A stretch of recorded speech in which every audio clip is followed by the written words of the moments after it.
Welcome back. I am your fellow chorister, James Martins is my name. And in this series, I am teaching you what the MD knows. Today is the first day, and we're starting at the very basics. Nomenclature. What is nomenclature? Naming. What are the names of the notes? Whether you're a singer or an instrumentalist, you should know the name of the notes for themselves. So today we find out. In case you're new, there is a subscribe button somewhere down there. Click on it so that you don't miss any videos, because I do this every week. So, music, as we know, is a combination of sounds that is pleasing to the hearer. That's the most basic sense of the definition of music. And sounds are vibrations that can be heard. Western music, as we practice it today, collated sounds and defined them in a spectrum. And then the definition included names. The sounds were named. So all the sound in the world put together are grouped into 12 and named after the first 7 letters of the English alphabet: A, B, C, D, E, F, and G. So there are 12 alphabets named using the first 7 letters of the English alphabet.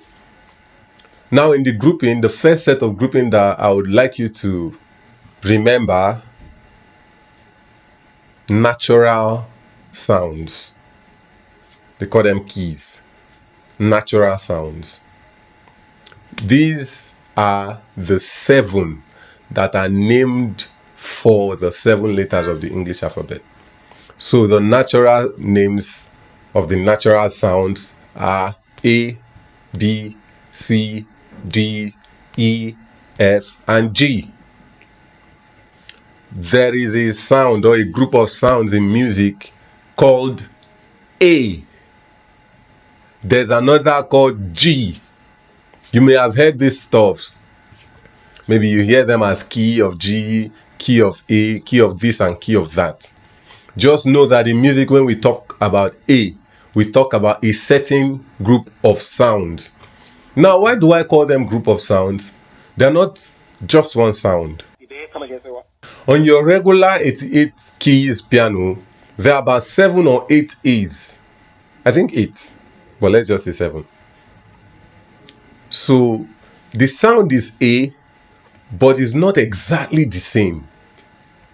They sound different, slightly different from each other, but if played and heard together, you hear the similarity that make them identical.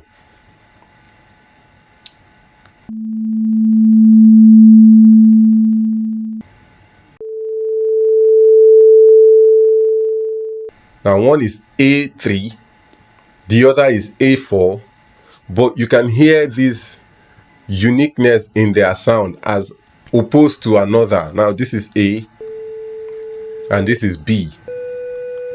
You can hear the difference between the A and the B, but A and A, while different, are still identical.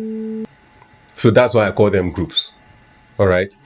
So 7 natural sounds: A, B, C, D, E, F, G.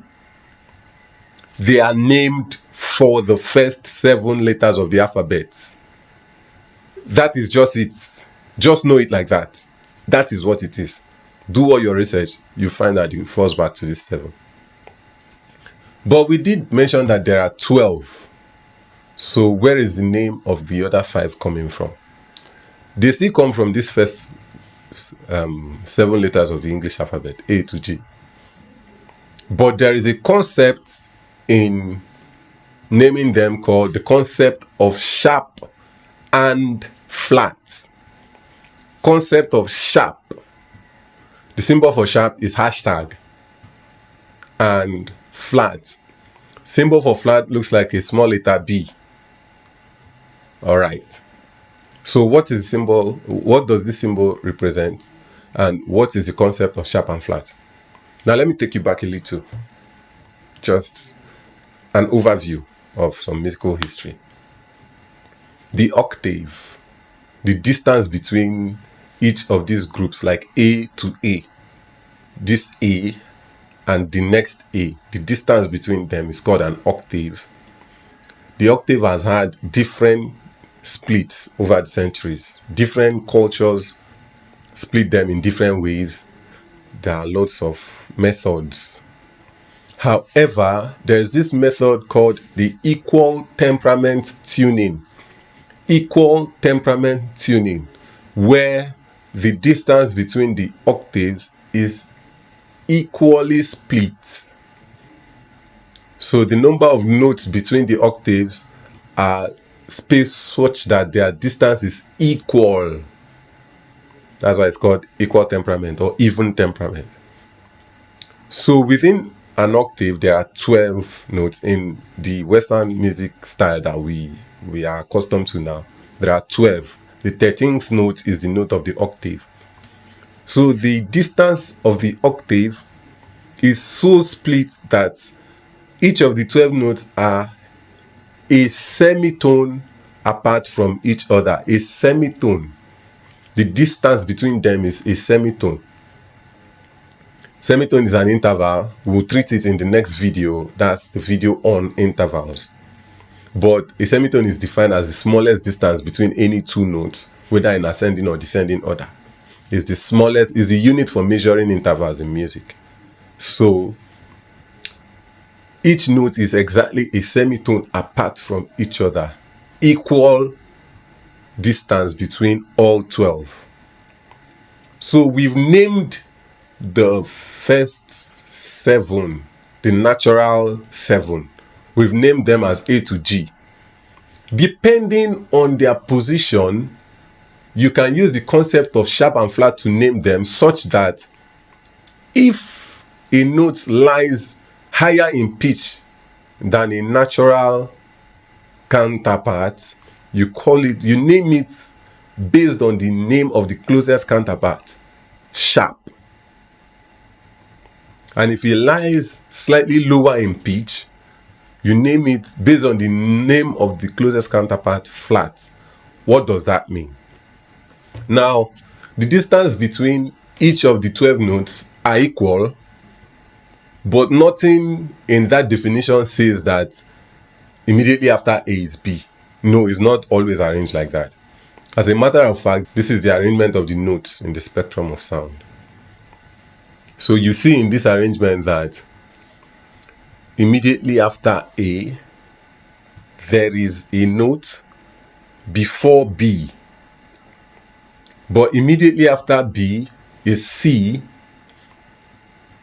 and after C, there is a note before D, and so on and so forth. So the only 2 cases where the natural notes lie next to each other are B and C, E and F. The rest of them have notes in between. If you count the notes in between, you find that there are 5 of them. So the natural 7 and the other 5, those are called the dependent notes, dependent keys. Why are they called dependent? Because they rely on the natural keys for their name. What you call them depends on where they lie relative to the natural keys. So if they lie on the higher side, if they sound slightly higher than their natural counterpart, then you name them as the natural counterpart sharp. For example, this note here that lies slightly higher than C is called C sharp. If they lie to the reverse position, that's to say if they are slightly lower than their natural counterpart, then you name them as the natural counterpart flat. This same note of C sharp is also D flat. So the name is either C sharp or D flat. Make sense? Yes, it makes sense even if you don't entirely understand. To recap, the notes in music are named after the first 7 letters of the English alphabet: A, B, C, D, E, F, G. These notes assigned to these alphabets are called natural. Their names don't depend on anything. A is A, B is B, C is C. The remaining 5 depend on the natural ones for their name. So they are called the dependent keys or the dependent notes. To name them, you would have to check their relative position to the natural key, so that if they lie ahead in pitch, you name them as the natural key sharp. Example, D sharp. If they lie on the lower pitch level relative to the natural key, they are called the natural key flat. Example, G flat. That is how you name all 12. So here's an assignment for you. Name them all. Now, one final thing I would add is that this naming is cyclical. So immediately after G, we return to A. A, B, C, D, E, F, G. A, B, C, D, E, F, G. Provided the pitch keeps rising, the name keeps recycling. So every time we get to G, we return to A on the next higher level called an octave. And that is how it continues. If there's anything you still don't understand, please ask your questions specifically in the comments. I will do my best to respond to it in a way that it clarifies the answers to you. If I get much of the same kind of questions, then I'll do a video on it. So if there's something you'd like me to tweet, go ahead and mention it in the comments. I will get to it. And I do read all the comments. I enjoy reading all the comments. Thank you very much for watching. I hope you learned something new today. Share it with your friends and invite them to come here, like and subscribe. I'm looking to grow this channel to 1,000 subscribers before the end of the year.